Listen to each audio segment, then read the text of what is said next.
Welcome back, everyone. We're here live at the Guidewell Insights Lounge at day 3 of Singularity University's Exponential Medicine. My name is Kate Warnock, and I have one of my favorite guests here today at the Insights Lounge, Renee Finley. Renee, welcome to the interview. Thanks so much, Kate.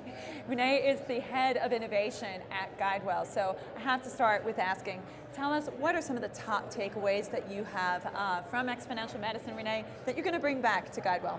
Well, it would be hard to give a top 3, so I'm going to do my best. It's been an amazing week, full of information and insights, and it is clear that the world of healthcare is changing and changing rapidly, and we need to be prepared for what's ahead. So as we're looking at the future, a couple things struck me. One, I was blown away by John Stevens and the work that he did with HeartFlow and the results that they've achieved by bringing forward a 3D simulation of FFR diagnostic for cardiac patients. So I really have an interest in understanding how we can use this technology in some of our accountable care models to really see value outcomes in our cardiac patients.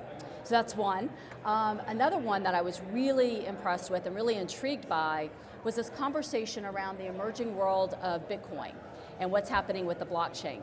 And specifically, my thought here is how can we use this new platform for healthcare incentive? I think there's tremendous opportunities to look at this payment mechanism as a way to leverage health incentives for wellness and behavioral outcomes. I also think that this platform, as we start to look at EMR and consumer-driven data aggregation, that this could really provide a new way to aggregate that data across multiple platforms. I think the third area I would say is probably that around what Stephen Bancel talked about, and we've heard a lot about all through the week, and that is about this democratization of health and access, and specifically around pharma and drugs, and what does that mean?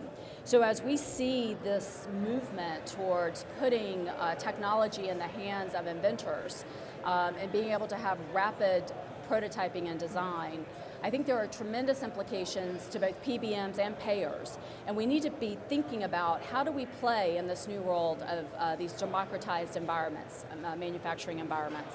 So I think that will have an impact. And then finally, I'd like to have us continue to watch what's happening with precision medicine. It is clear that precision medicine, precision wellness is going to be the diagnostic platform of the future in the way that we think about the very basis of care management. And you look at an organization like the Human Longevity Institute, and I think their model is on the right path to how we start to use this as the foundation for really understanding precision wellness, not just precision medicine. Well, Renee, I think that's an outstanding recap, and I think what you speak to is, really the reason why the participants here at Exponential Medicine represent a cross-section of the healthcare industry. It's not just the folks who are creating this bleeding-edge technology.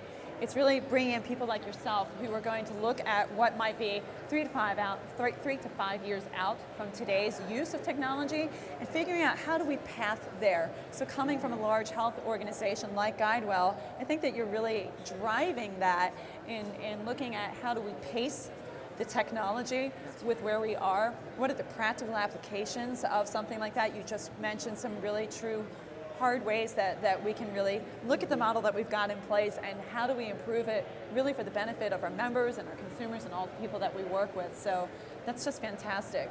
Thanks. Fantastic.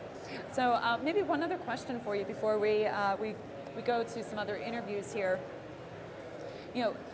I think that with big data and the access that we as a company have, from the millions of members that are currently involved with Guidewell, do you see that there's going to be perhaps some applications of that moving forward in 2016, perhaps with things that you would be exploring at the Guidewell Innovation Center?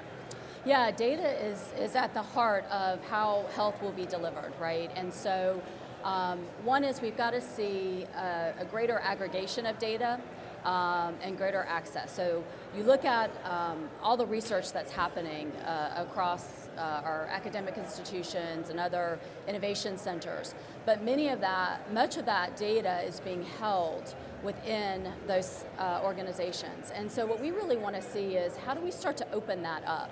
And in the Guidewell Innovation Center, which is scheduled to open in March of this year, March of 2016, we want to have an environment, a living lab environment that starts to make this data available in a meaningful way. It'll integrate claims data, consumer behavior analytics data, phenotype information, and marry that in a way that allows us to see really robust and interesting insights that lead us to the areas of focus for further research. So it's looking for the patterns in the data, and that's something that we've heard so much about. Well, Renee, thank you for joining us here. I'm going to let you get back to the rest of the conference. My name is Kate Warnock. We're going to go now to the next interview. Thanks again for joining us. We'll be back soon.